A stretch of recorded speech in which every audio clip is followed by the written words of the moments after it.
Hey guys, and welcome back to another Unfiltered Gamer Kickstarter board game spotlight. Today's game up on the tabletop is a game called 7 and 7 by Infinity Games. It is for 2 to 5 players, about 15 to 20 minutes to play, and for ages 13 and up.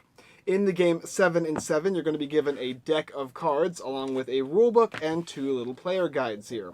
The player guides will feature both of the different types of either 7 virtues or 7 sins, and the rulebook will describe how to play the game and has a bunch of little interesting unique factoids at the back. Also, in the deck of cards you're going to be getting, each of the cards is either going to be a sin and a virtue or a wild card, as well as some other cards that do a couple other things, such as like the converter here. In your beginning of this turn, you're going to each get 5 cards from the top of the deck, and you're going to be able to do one of 2 things on your turn. You could either simply do nothing and draw 3 cards, or you could play a card from your hand as either a virtue or a sin, or as an action. So here is Capricious, this is an action, and this here is a sin or a virtue, as well as this one here is just a virtue. There's a converter here that changes sins to virtues and vice versa, as well as just the basic cards, which look kind of like this. These cards are double-sided, meaning you could have it on one side or the other side. So you can either be Patience or Wrath. When you take the card and you place it down in front of you, you'll do whatever the card says based on the way you're facing it. And your objective of the game is to try and acquire 7 of the sins or 7 of the virtues. As soon as you can do that, you win the game.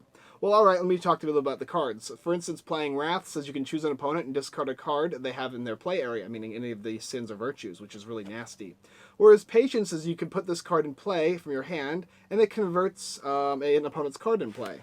There's also this card here, which is cool. It's a wild card that converts to either a sin or a virtue, and it's just one of those things that you have the option of doing.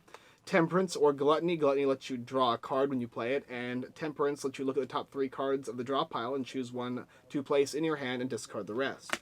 Now, if you're choosing the playing a card option, you also get to draw a card at the end of your turn, and then play would pass.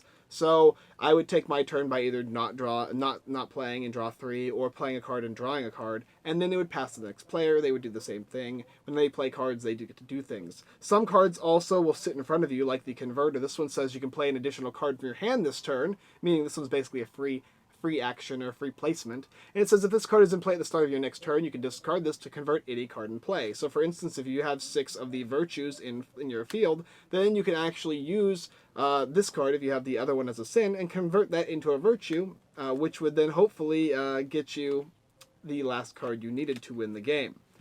And it's basically that. That's what it is. It's a take that kind of card game that involves a little bit of strategy as far as which cards you're playing down and whether or not you need to draw additional cards in your turn to find the card you want. As well as wilds can be very beneficial to you, and sometimes you're not going to be able to get the exact sin or virtue you're going to need, so those are going to come in handy.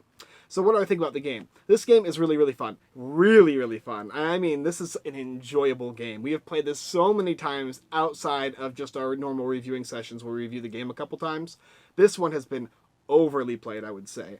I have not found a single person who has not enjoyed this game. I mean, honestly, it is not a huge amount to it. You draw a card, you draw your 5 cards, you play a card, you do the effect, and then you pass the turn, basically. And that's it. So the game's super, super easy to teach and super easy to play.